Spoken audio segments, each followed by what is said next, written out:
to us. The staff fight out as to who's going to be able to go for the very reason that you are very gracious and your attendance is always spot on. So we miss that personal contact, but we will be back.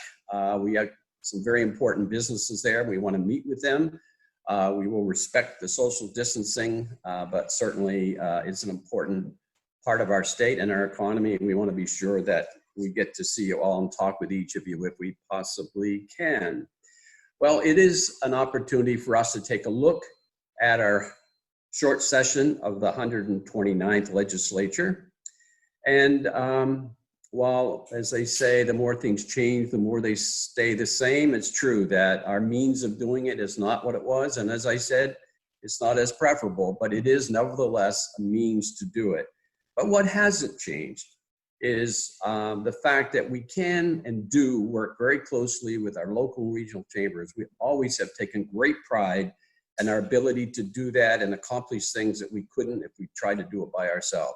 But there's been no comparison to the way the local and regional and state chambers have come together through this pandemic and worked together to get out information, to provide resources.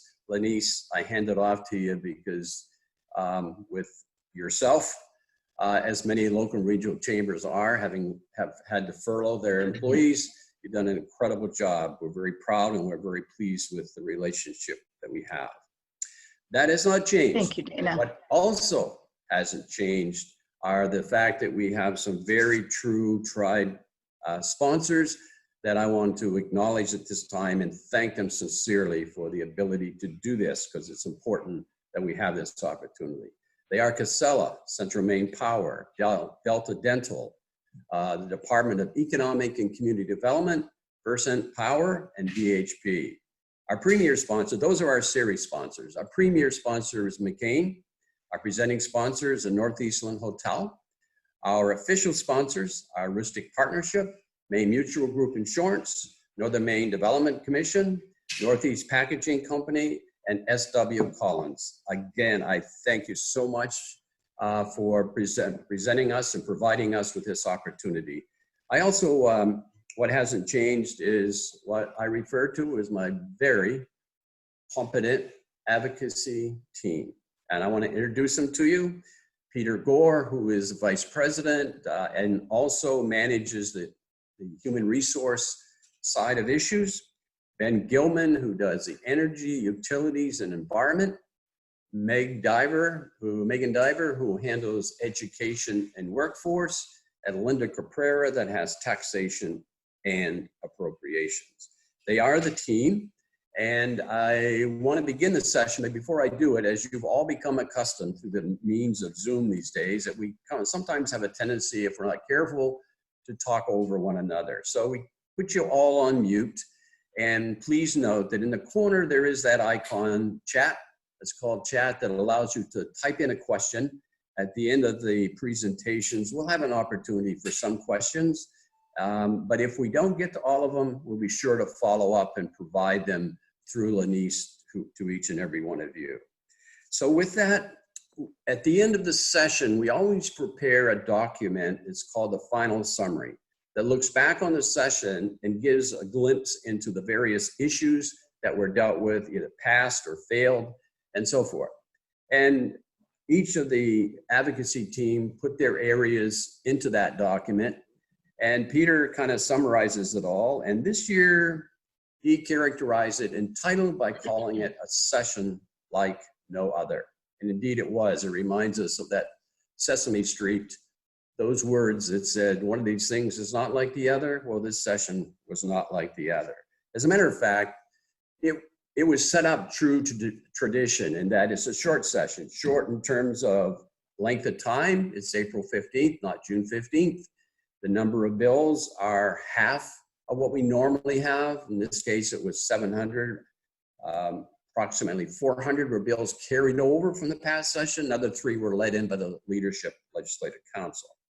So and plus I should say also that the first year is dominated by the budget.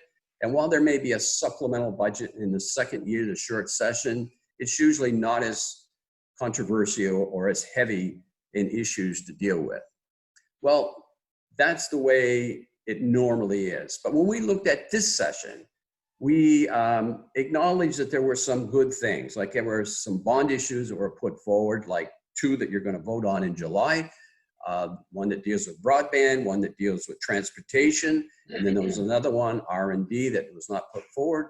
But there were also issues dealing with higher ed, more money for career technical education, for childcare, new mainers, and so forth. Yes, there were some good issues that were put forward, and we would have been totally in support of so many of those.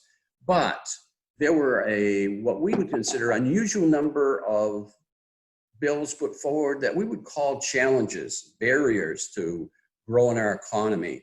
And we were marching along in the short session, dealing with those that we were concerned about, as well as supporting those that we liked, when all of a sudden everything changed. And you know what I'm talking about, because the coronavirus came to Maine on March the 12th. 5 days later, St. Patrick's Day, the legislature, in a very bipartisan way, made some final considerations, but adjourned. The issues didn't totally go away, but they adjourned at that time. So as we approach this session, we have decided, all of us, that we're going to look at it in 3 packages. We're going to look at that first period from January to March the 17th. What passed, what failed, or what did we work on that passed, and what did we work on that was killed. The second part is going to look at those many concerns that still remain in some form of life. What were those issues? What are we concerned about? What are we supporting? And then the third phase, we'll take a look at the next session with the impact of the coronavirus before us, not having gone away, with those number of bills that even with new leadership, new legislator, are apt to come back. What are your thoughts going forward? So each we're going to take separately, and I'm going to ask each of the advocacy team to talk about their issues within each of those sections. So we're going to start with Peter, and we're going to start with those bills that were passed or killed from January to March the 17th. Peter? Thank you, Dana, and good morning and welcome, everybody. We're glad to have so many folks joining us this morning. As Dana mentioned, the legislature had compressed a month's worth of work into one day on March the 17th with the advent of COVID-19, the first COVID-19 case in Maine. And as a consequence, I think a lot of us had bills remaining in committee or in the pipeline to be debated at the time the legislature adjourned, and I see Representative Stewart is here this morning, so he's well aware of that process. Good morning. He will be, Senator Peter.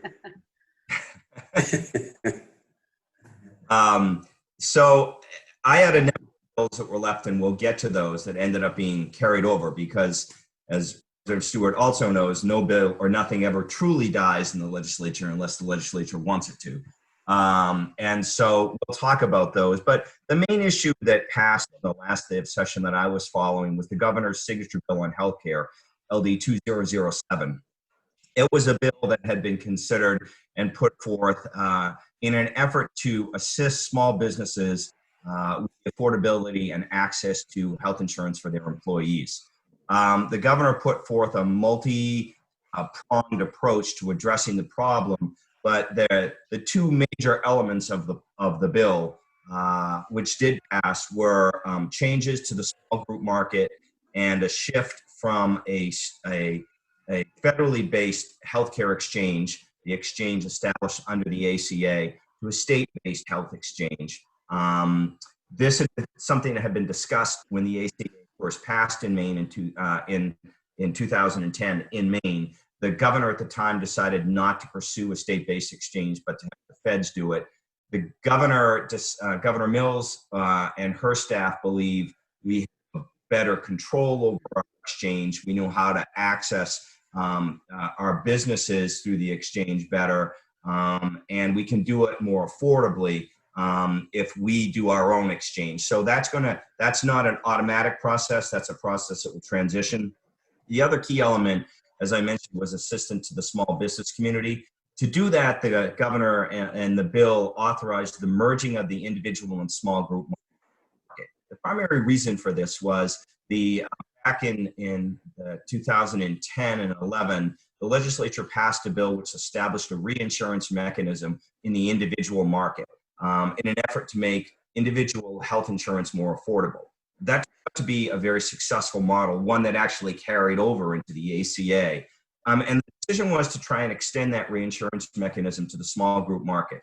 But in order to do that, and Maine has the self-insurance mechanism in Maine is known as MAGARA, and is funded through an assessment on all insurers in Maine, on anybody who's insured in Maine.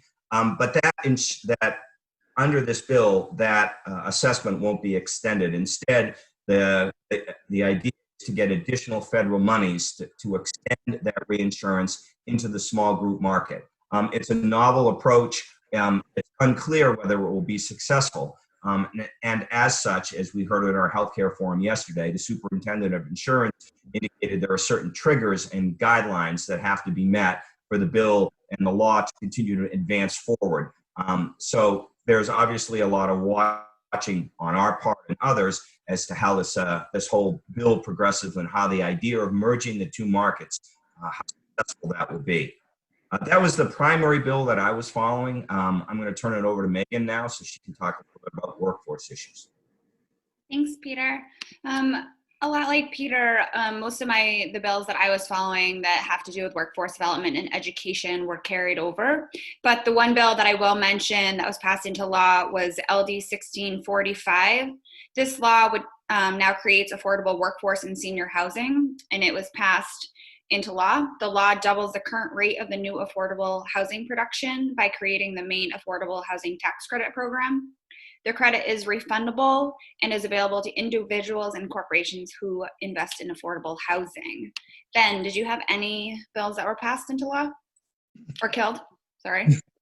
Similar to both Peter and Megan, the energy and environment area, most of the bills, they spent a lot of time on two significant bills we'll talk about in the next session. One having to do with packaging, one has to do with the ownership structure of our T&D utilities, and carried over into the next special session of the legislature.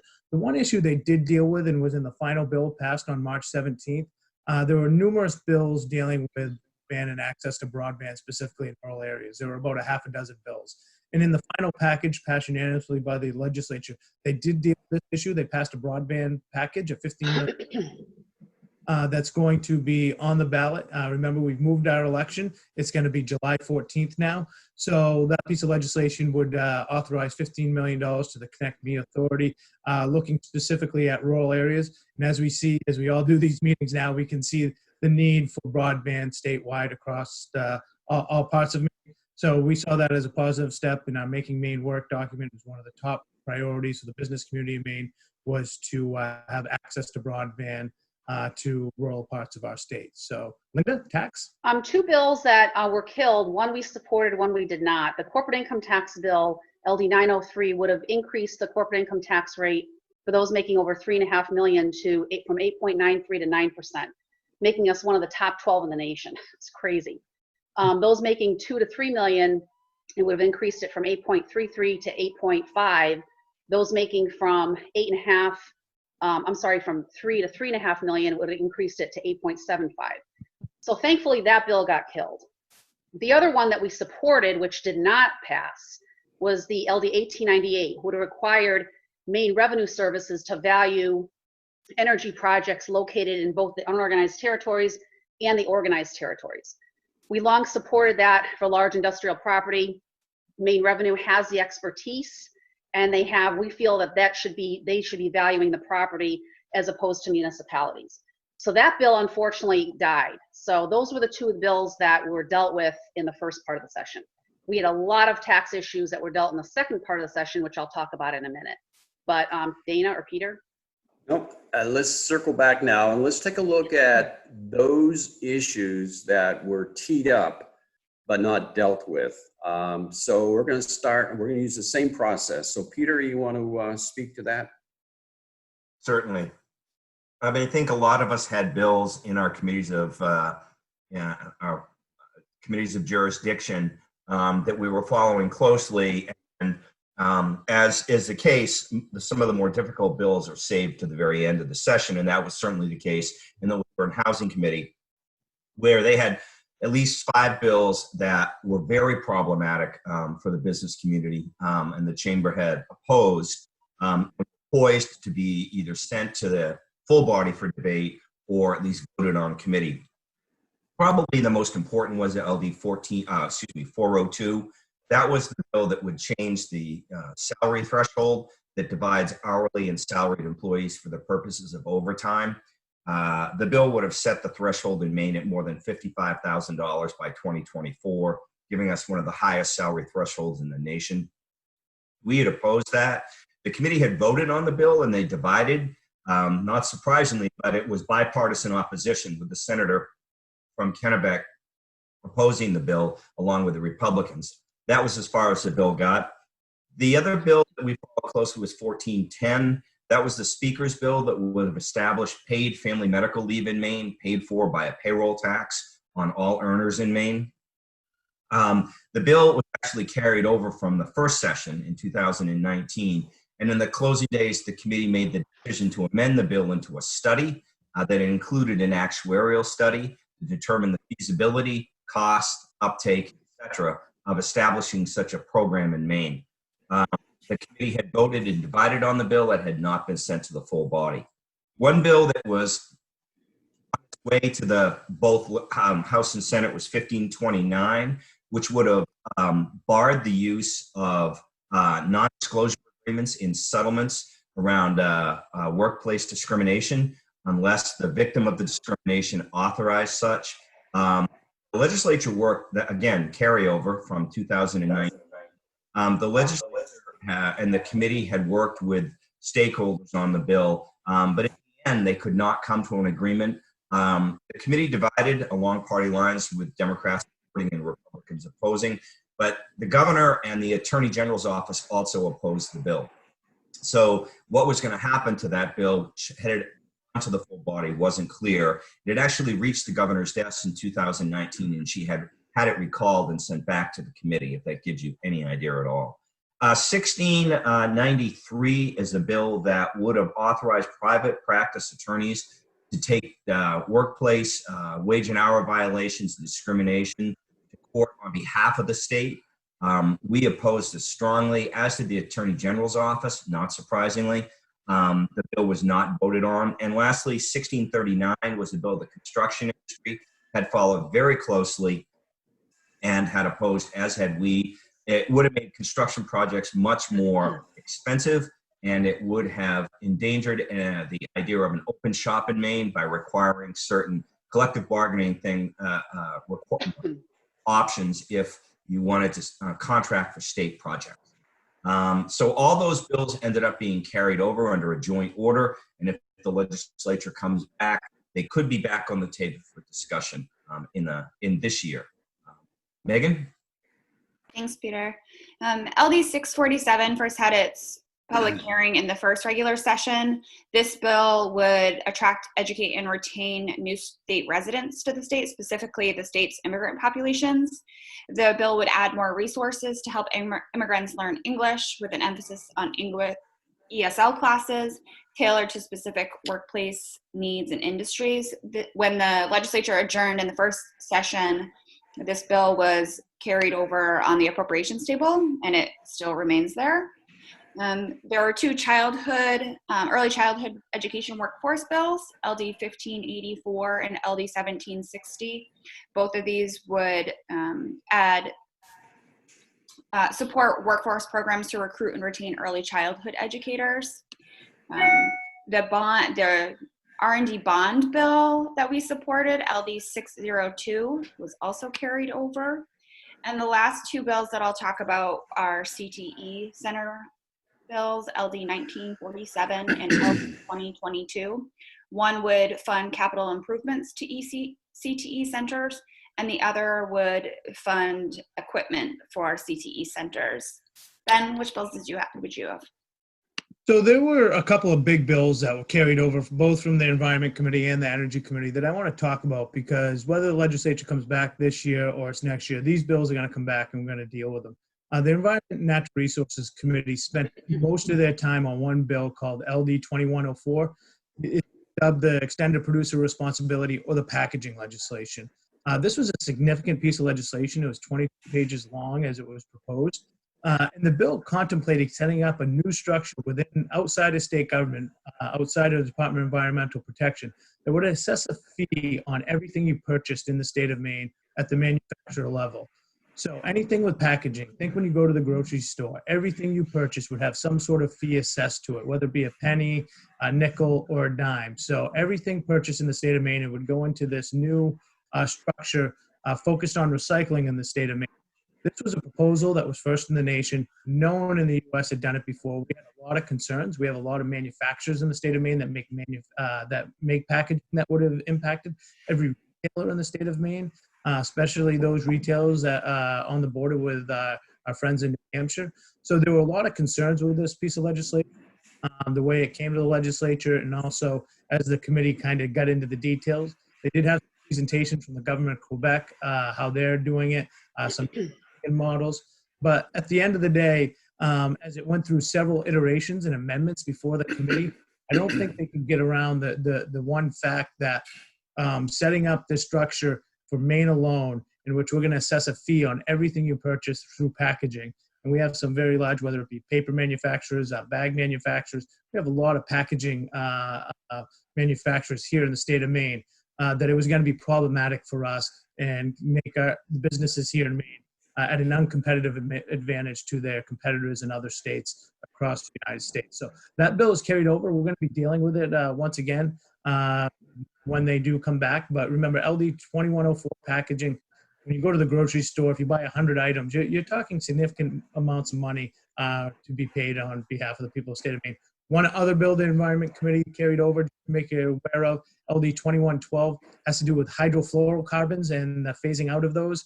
That really think of commercial-sized refrigerators and air conditioners for businesses. It is a proposal that the previous administration, their Environmental Protection Agency, put in some rules and regulations. The new administration phased those out, but some manufacturers and retailers had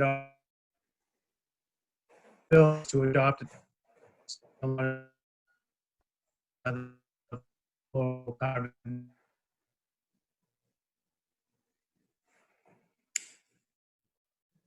think Ben is frozen in place. Uh-oh. He has. I think you should just move on and he can catch up with us. Yeah. Okay, Linda, Do you why want me don't you to pick? go? We'll get. I'll go. The estate tax bill, the 420, would have lowered the exclusion rate from the current $5.7 million to $2 million, with the exception if you were engaged in the forestry, fishing, wood harvesting, or farming activities. So then it would have lowered it from 5.7 to 3.8 million. Local option tax bills, we had two. One was Mo Terry's bill that would have increased the lodging rate automatically from 9 to 10%. The other one, LD 1254, which was Representative Sylvester's bill, would have increased it from the lodging rate by 1% from 9 to 10% if it was approved by the municipality. Those bills were carried over. LD 1929 was Representative Fecto's bill. This bill would have basically instituted a commission to study the impact of the state's tax policy on small businesses and working families. We opposed the bill because really what this would have done is set up this commission to say, okay, do we put money into tax incentives for businesses, or do we spend it on social programs like, education, social programs, whatever? We opposed it because it did not include large and medium-sized businesses, which were very important, and these folks take tax incentives. So we opposed it. That was carried over as well. The other one was LD 403, which was the tax haven bill. This bill was amended in committee to basically remove the FEDI amendment, or the FEDI provision, which is the foreign derived intangible income provision. This provision was adopted by Maine back in 2018 in conformity with the Tax Cuts and Jobs Act, which Congress had passed. What this provision did was incentivize companies to stay in the U.S. and manufacture here. They did a number of provisions at the federal level, including lower the top income tax rate to 21% in an effort to bring the manufacturing back. What this would do is eliminate that provision. So basically it would be a tax increase on companies, on manufacturing companies that operate in Maine and sell internationally. So that's not something we want to encourage. The other bill was 2011, which is a service provider tax bill. This bill was a department bill. It would have increased or would have extended the service provider tax to streaming services. Currently, if you download content, you are taxed at that is subject to sales tax of 5.5%. What this would do is extend the service provider tax of 6% to streaming services. So basically, we didn't approve of the tax, but we knew the committee was going to go forward with this bill. So on behalf of some of our members, we added an amendment that would basically clarify that the tax would apply to the end user and not the company that was purchasing the programming from, say, Disney. That was considered a business input. So that amendment was accepted, and that bill, I believe, was still on the floor of the House when they adjourned.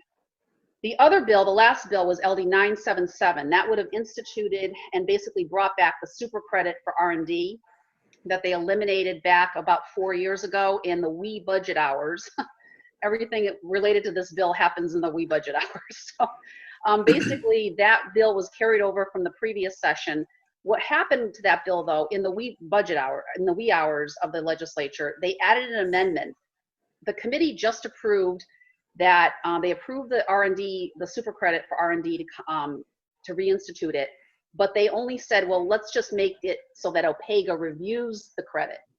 What this amendment did, they added this in the wee hours of the legislature, was basically to apply that if you have a tax incentive, if you're a business that takes any tax incentive on the books, you would be required to submit proprietary information to OPEGA if asked, related to trade secrets, patents, all kinds of information, business operations. You know, we have totally opposed this in the past. So this amendment would have done that. It was added in the wee hours. We caught it. We were in the process of working with Senator Bellows to correct this because she had a constituent that really needed this R&D credit.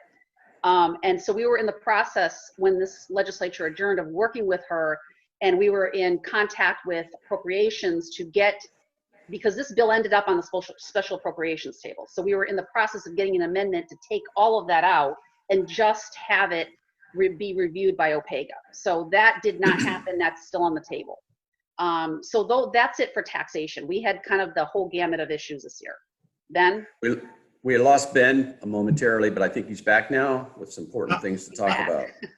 I'm back, and I apologize. The nature of Zoom, sometimes I got 4 kids schooling from home, and I guarantee you they all had 9:30 Zoom calls with their teachers. So all using the same internet signal, so I apologize. I think I cut off at the energy and utilities. The issue that dominated the energy committee this session was LD 1646. This has to do with the ownership structure of our T&D utility that was sponsored by Representative Berry. We regulated our utilities in the year 2000 to investor-owned utilities. That conversation started back in 1995, and it took us over 5 years to get to the point of our current T&D utility structures. LD 1646 contemplates moving to a government-owned or state-owned utility structure. It was from the first session. It was carried over the second session. And there was an important report we were waiting for from the Public Utilities Commission. The committee asked for a study from London Economics on looking at this benefit the people of the state of Maine. That report was delivered on February 26th to the committee, and it kind of was a mixed bag. Clearly, the startup costs of acquiring the T&D utilities by the state from the investors that currently own them would increase costs over the short term, and there were some unanswered questions over the long term if there would be benefits to that. So that bill is one we're going to continue, I'm sure, debating in a carryover session when it comes back. But there was clearly that initial acquiring $10 billion in assets would, initially, and we already have high utility costs here in the state of Maine. So there was some concerns with that bill. Another bill also to flag that they dealt with, LD 1748, it's called CPACE, Commercial Property Clean Energy Loans for projects. And we all support revitalizing old buildings and using clean energy loans to do that. You see some residential, they're called PACE loans. The one issue with LD 1748 that kind of got tied up and why it's carried over is that this bill contemplating putting it, giving it priority lien status above everything else, even the mortgage. So a lot of the lending institutions had concerns with it, whether it be the banks or the credit unions. Very rarely, nothing takes priority over a bank or a first lien mortgage that you have with a lending institution. This bill would have changed that.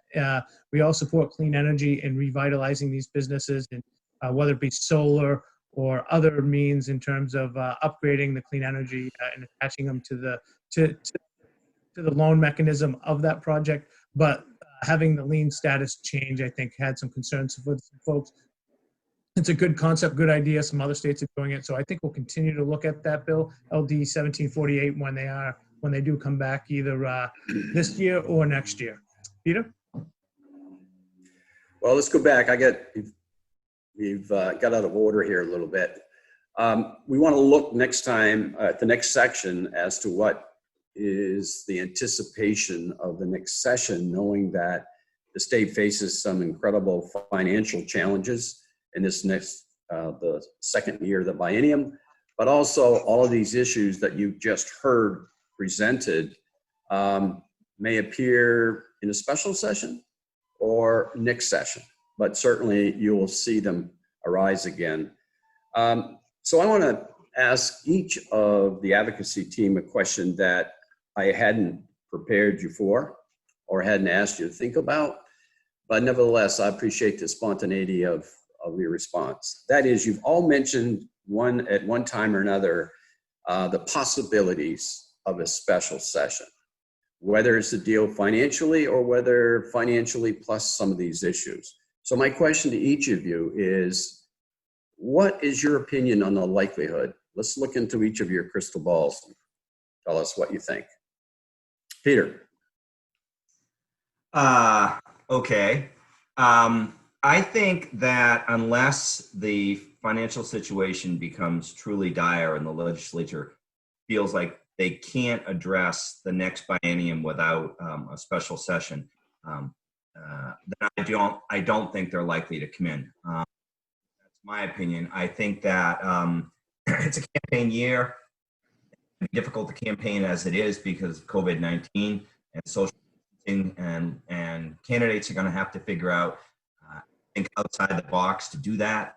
I also think there were a lot of issues that are on the table that if the legislature comes back in, many of those we've discussed this morning, if the legislature comes back in, there's nothing to prevent those issues from being taken up.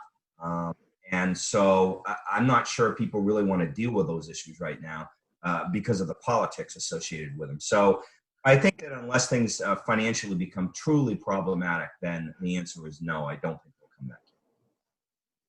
Megan? So I do not think that they will come back due to a lot of the same reasons that Peter said. I think that because of social distancing and it being a campaign year, I just don't see them going back in. Ben, what do you think? So the other side of the coin, I think I'll give the answer that I can defend both ends of it, but it depends. And I think why I say that is the policy discussion that we had here earlier. I don't think there's anything policy-wise that's going to bring them back in this year. I think those can wait till January. But I think financially, if we look at the state, there's two important things hanging out there. The revenue forecasting for July and August. I think when those numbers come back, if they are great enough, I think that may determine that they have to come back in and deal with that issue in terms of the financial shortfall. We've already seen a preview of that with the April numbers being way off, and we expected that. But I think we do have to balance our budget within the Constitution. The governor can do that through curtailment orders. That's kind of a blunt instrument to do that. So I think depending on those revenue forecasting numbers in July and August when they come in, I think that may determine whether or not they come back. But I would say if the numbers are great enough, they're going to have to come back and deal with it. Linda, what's your thought? I think they're going to have to come back in. I really do. I mean, the Revenue Forecasting Commission is meeting in July, but it's not only the April and the part of March and the April numbers and the May numbers, it's going to be a continuing all through the year numbers, because you don't have the level of business built up back to what it was prior to COVID-19.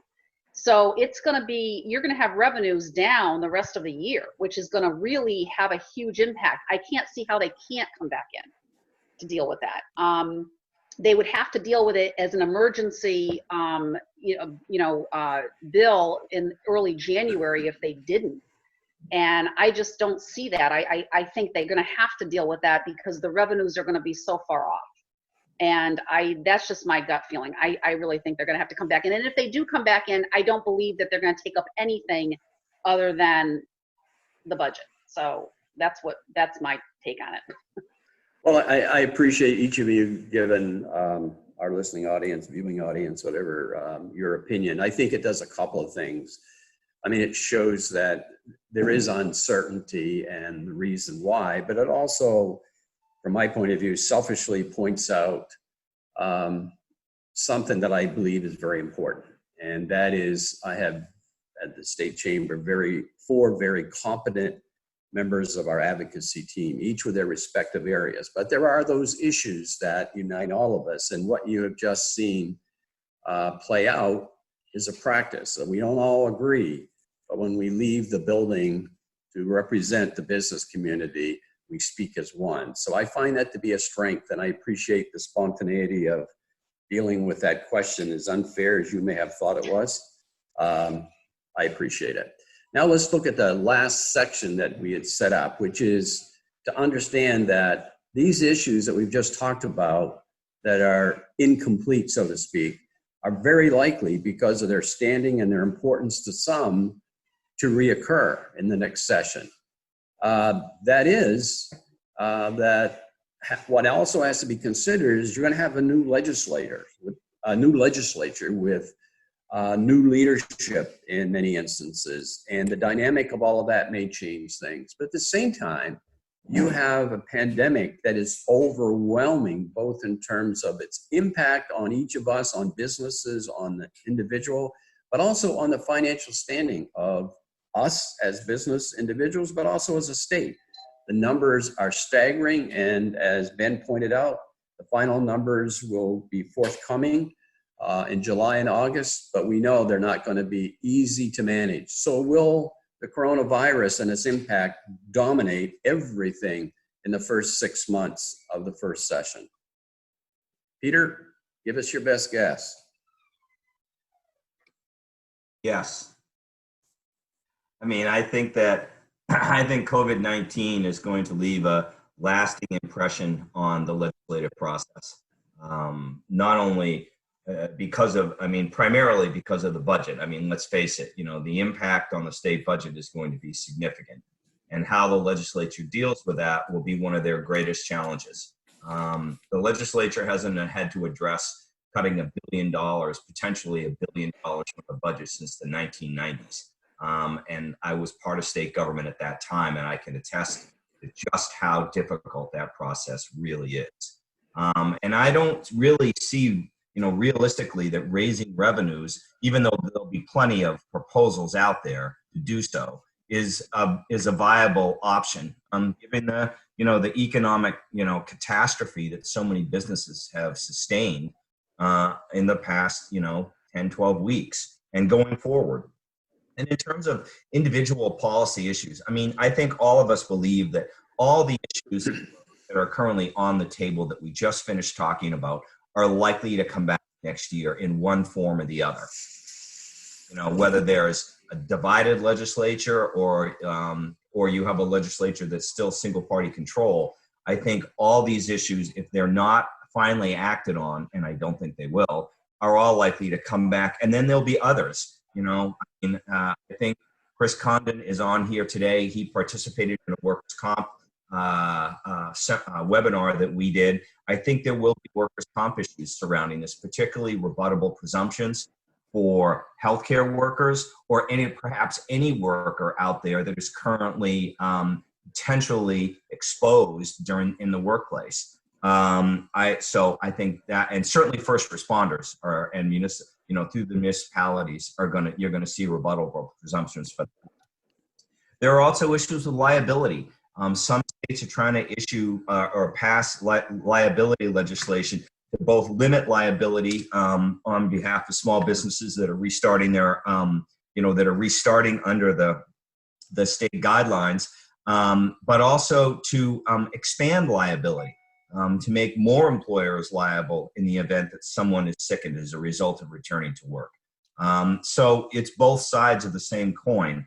And you're going to have a number of workplace issues around, protection of workers. I think the issue with respect to paid leave and the paid leave law that's going to go into effect in 2021.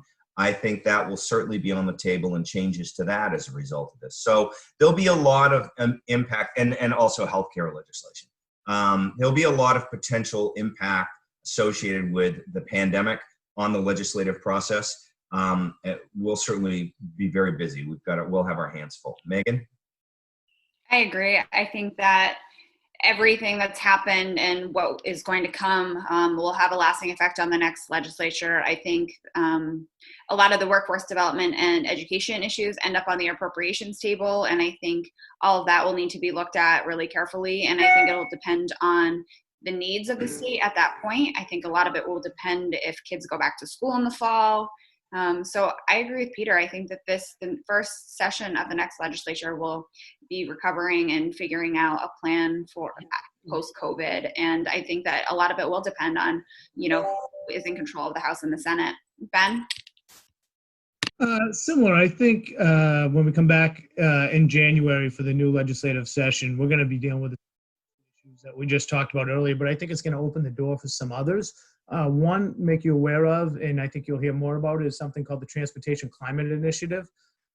This is a proposal to look at raising some funds through fuel taxes at the terminal level to go through into a fund for climate impact mitigation fees, so to speak. And it's looking at, somewhere in the neighborhood of 18 to 20 cents a gallon. It's being approached in the same model as RGGI, the Regional Greenhouse Gas Initiative, for the entire Northeast from Virginia all the way up. And I think it's going to come back. We're going to be dealing with it because I say that because not too long ago, oil was trading at negative numbers, below zero. Now, I think today I looked, it was about $30. It was $10, $20. So some see with oil and fuel prices being down, that's an opportunity to bring something like a transportation climate initiative. I think in Maine it has to be moved to. I also think, I don't know if I'm still frozen here or not. No, you're okay. So it needs to be dealt with in the legislature in Maine, but also in all these other states to be done. New Hampshire's governor has kind of given a cold shoulder to it. Well, but it's something that's out there that we're going to be dealing with. So Transportation Climate Initiative, you're going to see people trying to take advantage of this. Fuel tax is one thing, and roads and bridges, and we're already seeing off significantly, more than 50% right now. And so I think this conversation is a little premature, but there are some that are pushing it and are going to, when we come back in January, looking at it due to the price of fuel at this moment. Linda? I think the budget's going to take center stage next year. And given the fact and given the magnitude of the revenue loss, I think you're going to have everything on the table. It's going to be a question of whether the legislature wants to raise taxes or cut spending. You could be well looking at over $1 billion shortfall. And that begs the question is, what are they going to do? I mean, you have tens of millions of dollars of tax incentives that businesses rely on to stay competitive and to attract capital to the state here. Those are all going to be on the table potentially. And so you've got the Better program, the BED program, even though that's a municipal reimbursement, you still have that on the table. You still have sales tax exemptions. You have credits. These are all critical to business investment, to keeping jobs here. The question is going to become is, are they going to impact businesses even more by raising taxes? So you have it's going to be really a touch and go situation next year. And again, if you have over $1 billion shortfall, The question becomes is whether they're going to raise taxes or cut spending. So we're going to have our hands full next year. That is very clear. The question is to what degree. So that's my feeling on it. Dana? Yep, that kind of wraps up the plan presentation. I did not notice any questions in the chat room. I did see a couple of comments. One was from your Representative Trey Stewart that we work closely with. And as Peter implied, he's running for the Senate, the upcoming election. He wrote, I've got to hop off for class, but wanted to say thank you to the State Chamber for doing these events, even around these circumstances, making sure that folks are aware of what their government is doing and a critical role you folks play for our state. Lots to keep track of. Thanks again. I hope you're all well. Same for you, Trey. Thank you. Jan Lucas also hopped off by saying, sorry, I have to leave as I have guests. Needs attention. Thank you all. Appreciate it. Be safe. Be well. Jan Lucas. I have some final comments, but I don't want to close out the opportunity for questions or other comments. I also wanted to note very quickly that the treasurer of our board, Chris Condon, was on. Hopefully still on. And as you all know, needs no introduction. He is a Presque boy, CEO of United Insurance. Pleased to have him on. If there are other board members I have neglected to mention because I don't see your name on here, then I apologize. But if you are, we welcome you as well. We're very pleased that we have your support and your involvement. Any questions? Before I say the final words, Lanice, would you want to add something to what we've already said or what's going on in your particular region? Thank you, Dana. First, I just want to thank you and all of your staff for the work that you do. You keep us informed. We have that legislative call when the legislature is in session. That's very helpful. The support that you give to the local chambers is amazing. It's a great family to be a part of. And I really thank you for your support and the work that you do on behalf of the chambers and on behalf of all the businesses and the members, and how open you are to take questions as our members have concerns, that we can take them to you and you folks do help find an answer and let us know what's going on. So I appreciate that so much. Well, thank you. Your words are extremely well received and appreciated, and I'd throw it right back at you. We love the relationships and the family feeling that we have with local and regional chambers, and we know our voice is stronger when we work together. And there's one commonality and effect that you all have with us, and that is the grassroots. There is no influence better than the influence that you have with your local and regional representatives. So we rely a lot upon our local and regional chambers to do that outreach, to talk with their representatives and senators and to tell them how the chamber community feels about issues. And as we look at the next session, we know we have our work cut out for us, whether it is just the coronavirus, not just the coronavirus, that is an understatement. The impact of that is going to be enormous in this next session. But I want to leave with this note, in addition to words of appreciation, both to those who participated today, to our sponsors, to you, Lanice, but to also say, we didn't mention this, but probably many of you weren't aware of the fact, but when the legislature came back on March the 17th, it wasn't the normal. We weren't allowed in the Capitol. Had there been hearings, it would have been all done remotely. So as we look to the next session, the question remains, we hope that it's behind us significantly and that we do have access and that we can participate. But it all depends on what happens and how quickly we represent and respect all the requirements that are upon us in terms of social distancing, in terms of hygiene, all the things that are fundamentally extremely important. We hope the success of all of that puts us in a far better place, and we're more reflective of the normal we used to know, if that's possible. In that respect, and talking about local chambers, I don't know if you can see this, but we have, that's going to be a little backwards there as you see it, but we've put out a public service announcement through our cable companies, through social media, but also we're engaging Maine Public TV. It's a public service ad that recognizes the value, the need, the responsibility that each of us have to the other person, that we're working together.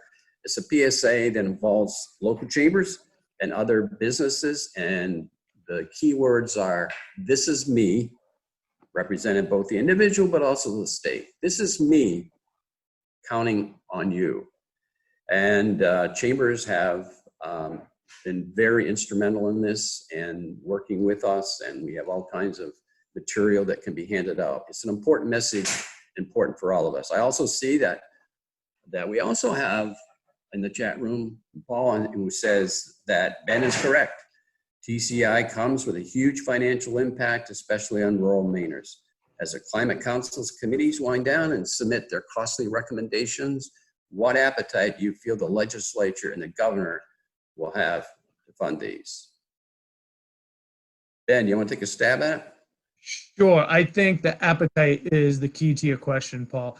I don't think the appetite's going to be there. I think we're going to be dealing with this. I think the fuel tax specifically for roads and bridges is one thing, but for not only is TCI one, but the governor's energy working group yesterday during their meeting, the carbon tax proposal in one of the subcommittees to come forward. So I think all of these, especially if we're in a budget situation where economic times are harder, and there's a downturn in the economy, the appetite for these for the legislature, politically speaking, I don't think will be there, but I think we're going to have to be vigilant and have to push back on these significantly because I do believe they are coming forward and we are going to have to deal with them. And I think some are going to, and you're right, as the most rural state in America, 63% of our population lives outside of urban areas. We travel further to work than anyone else on average, over 23 miles per day. This, even if you look in the Northeast, the impact to Maine specifically would be more burdensome than any other state. So we have to take those into consideration. And those are the things, like you said, we're starting to hear the chatter of those. And that's why I believe they're going to be front and center in the Energy Committee, the Transportation Committee, come January. But we agree. Thanks, Ben, and thanks, Paul, for the question.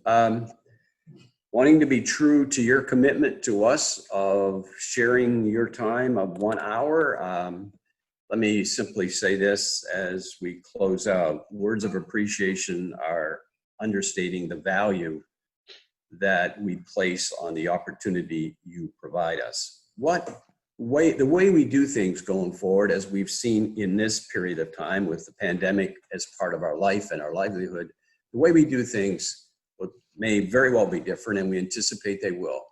But what we do will not change. To be able to represent you in the legislature by whatever means that we need to is a premier responsibility of ours. We respect that. We look forward to that, and we do it with considerable pride. With that, I thank you for your participation. Look forward to seeing you later this summer. And with that, stay safe, be healthy. Look forward to seeing you soon. Take care. Thanks.